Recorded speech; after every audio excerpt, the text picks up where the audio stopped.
This is California Edition. I'm Brad Pomerance. We are joined by Chris Ungar. He is the Vice President of the California School Boards Association, also a trustee on the San Luis Coastal Unified School Board. Sir, I think it's fair to say that public education was hit by an earthquake. It was. The earthquake was a decision out of Los Angeles County called the Vergara decision, where the court ruled that teacher tenure rules as implemented by 5 education codes were unconstitutional. Mm-hmm. Yes, and really, Vergara was about 3 things. So the first thing, as you mentioned, Brad, it was about teacher tenure. The second thing was teacher dismissal. And then the third thing was last in, first out. On all 3 counts. On all 3 counts, the judge in a 16-page decision found for the plaintiffs. One of the judge's lines: "The evidence is compelling. Indeed, it shocks the conscience." The judge's decision was scathing. Frugal. I was going to say frugal in its words, scathing in its message. Yeah. Absolutely. I read the 16-page decision, and although it's been called bare bones, and I think that's one of the concerns that people have about it, and that's one of the reasons that it's going to be attacked as an appeal. But clearly, he found for the plaintiffs on all counts. Let's talk about one area, sure, and that is teacher dismissal. Absolutely. What can be most frustrating for just regular parents is how difficult it can be to terminate a teacher. Mm-hmm. The one case that got a lot of ink was the case out of Miramonte School District in Southern California, whereby a teacher was serving sperm to his students on a spoon. While that teacher received a 25-year sentence, he also received a $40,000 payout from the school district. Yeah, $40,000 to get rid of him. And I think it's criminal, frankly. And I think everybody who's watching this, I would hope everybody who's watching this understands that that is a terrible situation. That the teacher tenure laws do make it difficult to fire teachers. Now, there was Joan Buchanan just had a bill passed. Assemblywoman Joan Buchanan, that reformed the teacher tenure law, and that now there's a piece called egregious behavior, where teachers who are accused of it can be fired much more quickly. Which is clearly a fix, for example, in the case of the Miramonte matter. Mm-hmm. However, that fix says nothing about ineffective teaching, which I will admit is hard to decipher. Right. But look, I mean, you look at the public polling on this issue, Mr. Ungar. Exactly. The public is seething. Yeah. Whether it's fair or not, I don't know. Right. And there was a recent study by USC, the Rossier School of Education, I believe, or Public Policy, where in fact they surveyed parents, they surveyed community members. Clearly, the tenure laws were not supported by either parents or the general population. And that's what's most stunning. We're not talking about dismissal. We're talking about the notion of tenure, the notion of job protection. What has happened is that somehow Blue California has turned against the teachers union, the teachers, so much so that by significant numbers, they don't even support tenure at all. Yeah, and obviously the message that the teachers union is trying to tell people is we need tenure because our teachers need protection. It's sort of civil service protection in a sense, in case they're being, I'm going to use this preference word, preference being picked on. When we come back, I want to talk more about this. It's a fascinating discussion. For our viewers on HLN, I want to thank you so much for joining us. For our other viewers, we'll be right back with Chris Ungar. So, sir, let's talk more about this challenge. Mm-hmm. So, in many professions, there is a notion of job protection. Right. Lawyers, they become partner after 10 years. Police officers, they gain tenure. In California, teachers get job protection after essentially 2 school years. Well, lifetime protection after 2 school years. Yeah, and actually it's it's different, Brad. It's not after 2 school years. It's really essentially after 16 months on the job. Because you need to give a decision because there before needs the year. to be what we call a March 15th notice. And if a teacher isn't properly noticed by March 15th, they can't be fired or laid off once for that year. So I want to say something. I am not one who wants to bash teachers. No. They are doing such important work. But sir, if I were dropped in California from Mars and was told that in any profession you can be fired, except if you're a teacher after 18 months, 16 months, that's a tough one to sell. Well, and teachers, clearly teachers can be fired.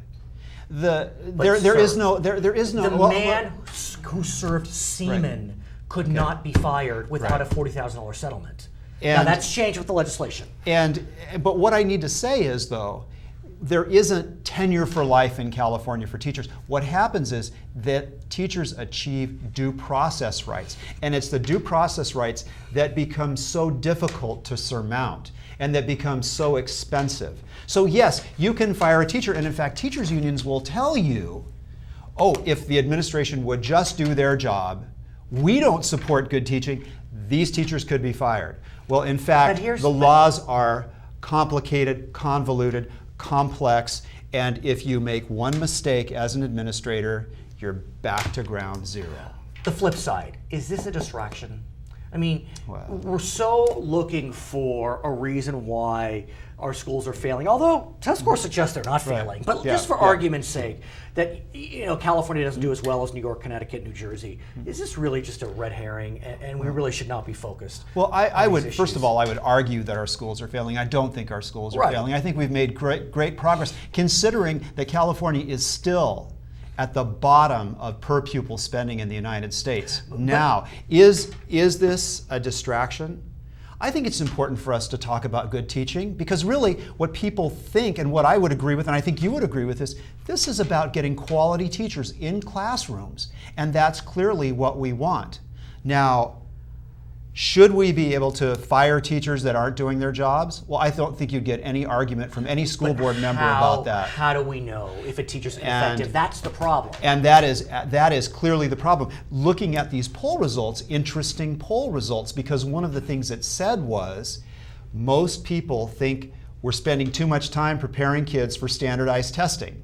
Now, considering that one of the ways that we hold educators accountable is through standardized testing. Of course, we have new rules for that too, accountability, but standardized testing is still clearly a major part of that.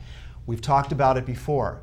If we've said that the old tests prior to the Smarter Balanced Assessment going along with the Common Core tests are not really getting what we need, getting the information about student learning, then should we fire a teacher based on those rules? I would say no. We've got the new tests coming in, which are much more complicated, much more difficult.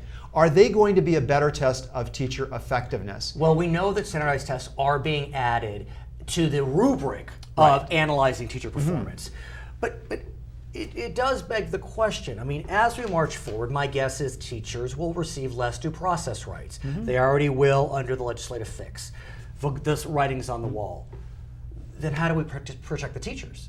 Right, and the teachers deserve protection. I think we have a long history in the United States of protecting people's jobs from fire, for whatever, just for classes, orientation, whatever it may be. We're not going to fire somebody because we don't like the way they look. We don't like who they're married to. In our final clearly there could be discrimination. In our final moments, where do schools, school districts, teachers unions go from here? Well, I think the first thing is that the legislature needs to step up and do its job. The legislature has to look at teacher tenure. They need to look at accountability. They need to look at first in, last out. You will come back, I'm sure. His name is Chris Ungar. He is the Vice President of the California School Boards Association. I'm Brad Pomerance, and this is California Edition. According to the most recent data, which state spends the most per pupil in the nation? Alaska, Connecticut, New Jersey, or New York? Governing indicates that the state of New York spends the most per pupil of any state in country.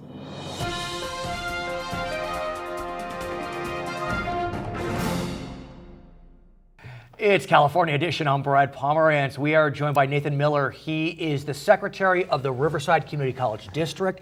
And sir, I understand that you recently headed up the Chancellor search for RCCD. That's a serious search. I mean, RCCD is a big district. It's a big district. It's a big responsibility. It lays the groundwork for the future of the district. Right. Which obviously the board leads the district, right. But it's a shared vision with a chancellor that can do the job well. Tell us about the process. RCCD has 3 colleges, correct? Correct. 3 accredited institutions. Right, and so it's not this little district in the Backlands. I mean, this is a real No, it's entity. much more than that. I mean, we have 3 accredited institutions within the district, but we also have a solid reputation of accomplishment, of fiscal responsibility. Our programs stand out amongst the vast majority of California community colleges. We do an excellent job. Our staff, our faculty, our administration, all of our folks there do a great job.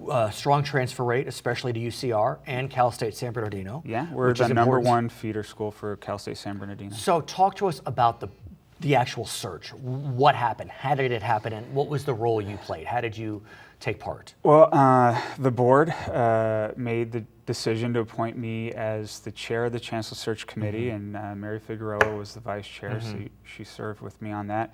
And then there's it's the process of shared governance, where all the stakeholders, that have skin in the game with regard to who the chancellor is, gets to be a part of that. We have 3 people from the community: Kevin Bash from Norco. Oh, sure, from Norco. Right.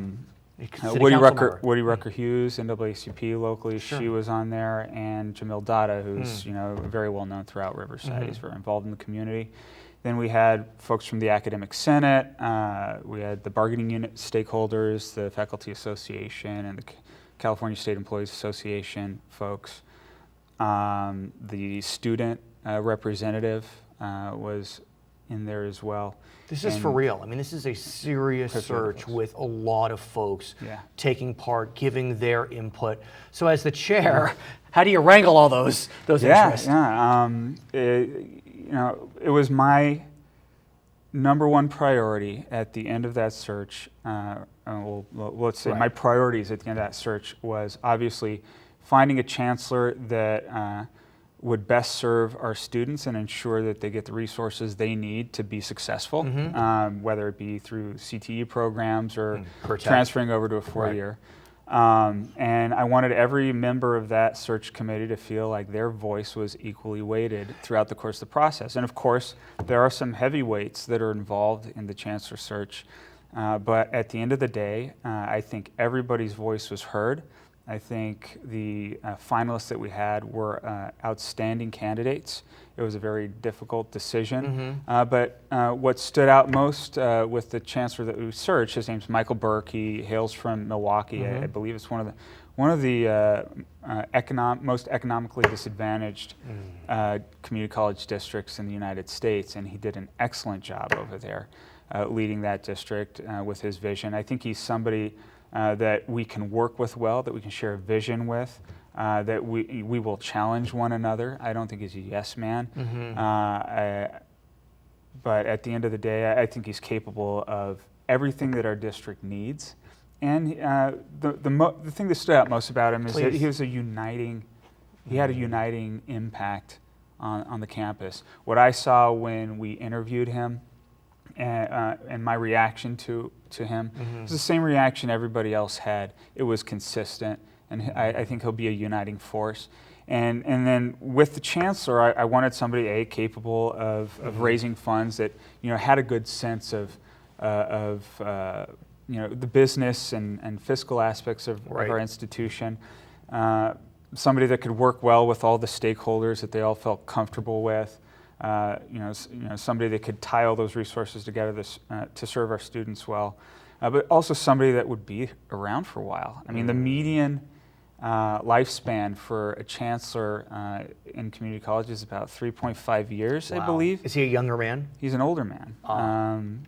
but young at heart, he definitely Right. has a lot of energy. He's a very active individual, and I think he wants to basically spend the rest of his time serving in a leadership position with community colleges at our institution. I wouldn't be surprised to see him around for at least a decade. Wow. The good news for Mr. Burke is that he's coming to the system when the system will be receiving more funds from the state of California. Yeah. If he had arrived a few years ago, it would have been really rough. Right now, we're in a sound position, but we really, we fell hard. Everybody, from business to private sector, public sector, everybody had to tighten their belts, and our belts are still tight. We haven't recovered. Nobody's recovered, especially in California. We've had a really difficult time for a number of reasons. But do you feel as if the community college system, though, has turned the corner in terms of its funding crisis? I think people feel better. I think it would be foolish to assume that we've turned the corner and that we're in absolute recovery mode. Prices are going to go up. There's going to be inflation. There's economic factors that are absolutely outside of our control. What impacts are those going to have on our institution? Is it going to be good or bad? We're not great prognosticators. Who knows? It's volatile. Nationally, some things seem to be doing well. Home sales are up nationally, but not so much in the Inland Empire region. Another significant potential change in community colleges in California, the ability for some institutions that are community college educational bodies to offer 4-year degrees, bachelor degrees. That would be a very different beast than what we've seen in California. It happens in other states, but the bill made it through this time, and we're moving forward on it. Yeah. Unfortunately, we weren't included in that, but I think there's opportunity for us in the future. The fact that passed, I think basically you're going to see this as a laboratory bill. Is it going to be something that is successful, that everybody feels good about, and if so, it will probably be added to the mix. While RCCD is not part of the, pilot program for 4-year degrees for community colleges, what do you think generally, though, about it? It is a trend. Over 20 states have adopted this, but it's not without detractors. The notion that 2-year institutions should offer 4-year degrees. What's wrong with redefining the role of education in California if it's something that could benefit our students? I mean, the biggest opponents are folks that may feel like they're going to lose market share as a result of us offering that. But we need to figure out a way to provide students with a more affordable alternative to some of those institutions out there. Education's gotten quite expensive. There's no doubt. If you look at UC, $12,000 a year, CSU, $6,000 a year. The community college is $46 a unit. Significantly more expensive than when I was going to community college. I think it was $13 a unit, maybe a little more. Right. That being said, we understand that the cost for a 4-year degree, even at a community college, will increase from the $46 a unit, but still be less expensive than CSU or UC. So that could be a huge boon, for the system and for a state that needs more 4-year degree holders. We know that to be true. It would be an adequate trade-off. We're in a great position to offer a 4-year degree in nursing. Right. We're right next door to UCR that just got a fantastic medical school. It would be a great hub for that type of knowledge in the medical profession. But I would love to see 4-year degrees offered at community colleges, specifically in STEM fields. That's what we need. That's where the jobs are. Engineers, software, technology. Automotive? Automotive is great, but definitely software. And there are some niche industries and niche jobs that just don't have the skilled labor force to work there. So okay, his name is Nathan Miller. He is the secretary of the Riverside Community College District. My name is Brad Pomerance, and this is California Edition. Over California's 112 community colleges, how many students are educated annually? 1.8, 2.1, 2.5, or 2.7 million students? California's 112 community colleges currently educate 2.1 million students a year. This is California Edition. I'm Brad Pomerance. Gil Stork is joining us today. He is the president of Cuesta Community College. And sir, a lot of news about the city of San Francisco Community College facing sanction. As that news was breaking, Cuesta was coming off sanction. Congratulations. What does that mean? Well, it's really exciting. It just represents the recommitment of our college to be at the forefront of excellence. That's one of our vision statements is about being excellent in everything we do. And unfortunately, the college had gone through a period where it had a lack of leadership and there was turnover, and that was an element of the college that just wasn't stayed on track. So everyone's worked really hard. I'm very proud of the people that have worked so hard to bring us out of the cloud of accreditation. So we're back with reaffirmation and moving forward. And what's remarkable is right around this time, your development director, I guess that is her title, foundation director, walked into your office and said, "Sir, I know you've wanted to launch what's known as a Promise program. Guess what? We can." Mm-hmm. What does that mean? What happened?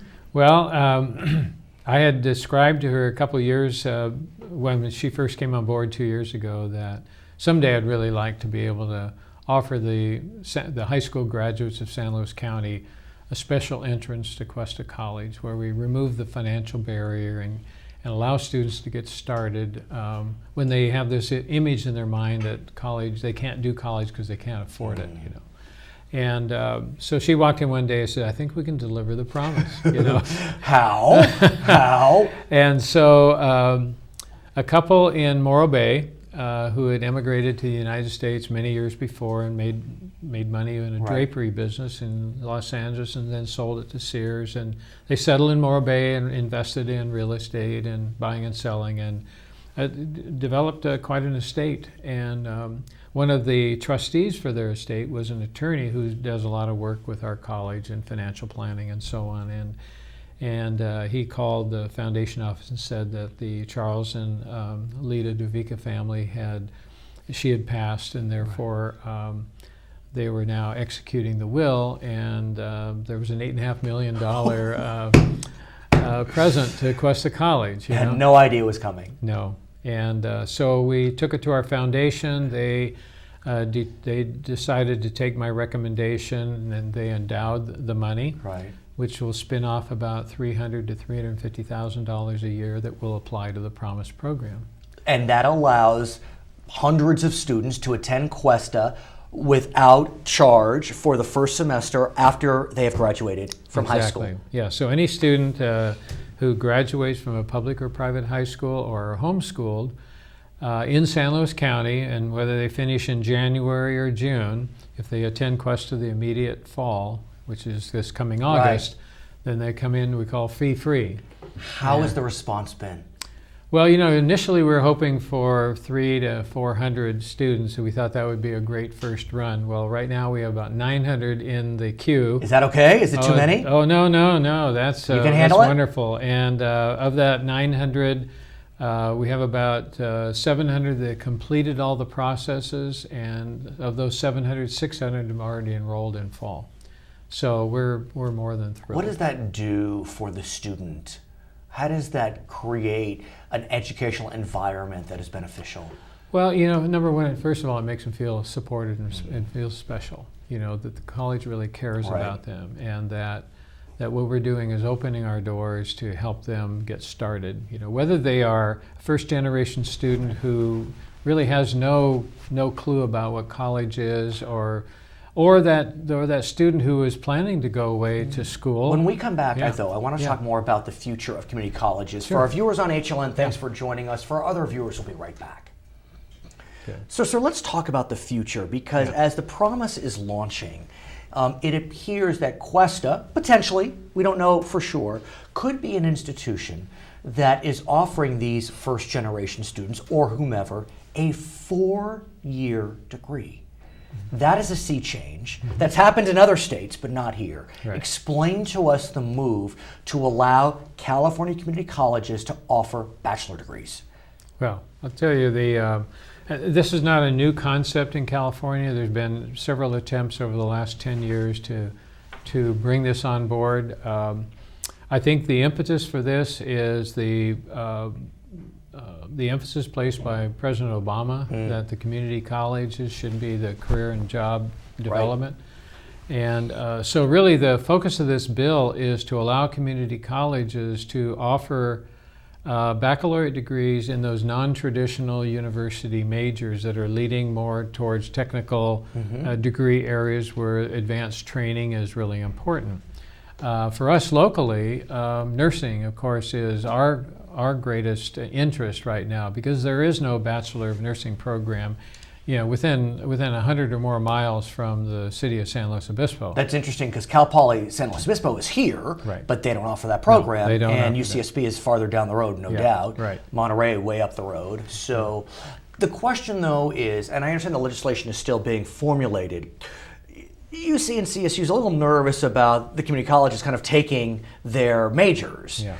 So is the question of whether the locality offers the major going to trump, or is it whether the institutions offer the major going to trump? Well, I think ultimately the bill will really yield to the concerns of CSU and UC about duplication.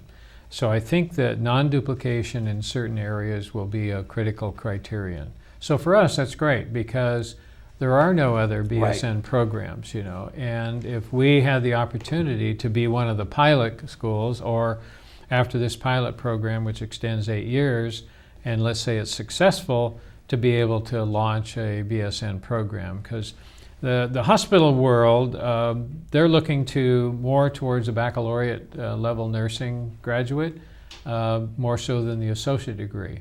And we just happen to have a very good relationship with our hospitals in our county that'll still hire our nurses from here or from Allen Hancock to service the 4 major hospitals and the 5 with the Northern Santa Barbara County Hospital. Let's talk about the pilot program. As the legislation is drafted today, up to 15 community colleges can start to offer a bachelor degree in 2015. Right. There are 112 community colleges, is that Yes, right? that's correct. So that means just over 10% are going to be participating That's right. in that pilot.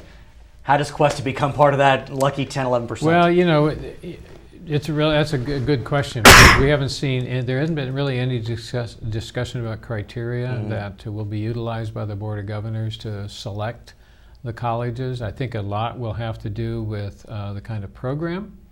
Maybe its uniqueness, or clearly a non-duplicated area. That's why I think for us, we should really be looked at strongly, because clearly the isolation of the Central Coast of California yields a great deal of isolation for the more urban metropolitan And I also areas. think about, you do have Cal Poly in your midst. If you think about some of the rural counties up in Northern California, there are no CSUs or UCs there. Yeah. So they really are in dire straits in terms of BAs. I mean, some people just don't have the ability to move. The disadvantage of some of those areas are the lack of numbers of students to support a program. True. So there's kind of a count. So I think we have a synergy. Right, that's true. You're kind of semi-rural. Yeah, we are. Right. So we are enough, and we have enough populated areas within our county and northern Santa Barbara County that, and with another, we've got 5 regional hospitals right here in our particular region. What will happen in terms of staffing? Because I have to think that bachelor level courses are different than associate level courses. Will you need to bring on different staff with different advanced degrees? That's a possibility. We haven't seen that criteria yet either, but we may have to incorporate 1 or 2 more staff at the PhD level. Right. We have a nursing faculty who has a PhD already, so we are partially there.